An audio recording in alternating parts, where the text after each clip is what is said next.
So guys, this is our network safety solution here, UGB-NET from IDEM Safety.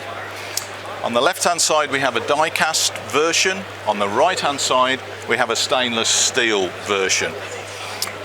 Both of these items are capable of interfacing with your network safety solution. So if the protocol within your facility is Siemens, that tends to work with PROFISafe. If your protocol within your facility is Rockwell, that's Ethernet IP CIP Safety.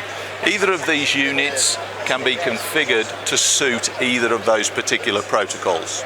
So fundamentally, it's a solenoid locking switch. And with this particular arrangement here has some push button configurability here. There's an e-stop, request to enter, and a reset facility. You have a handle facility holding the door closed, and we can also interface it with our trap key solution. So under normal circumstances, the machine is operational and the door is closed.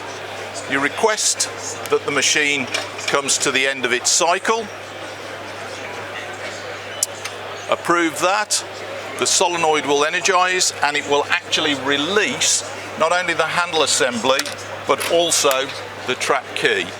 The trap key is used for people that are entering the safeguarded space, and usually it's retained by the operator so that it will prevent any inadvertent startup.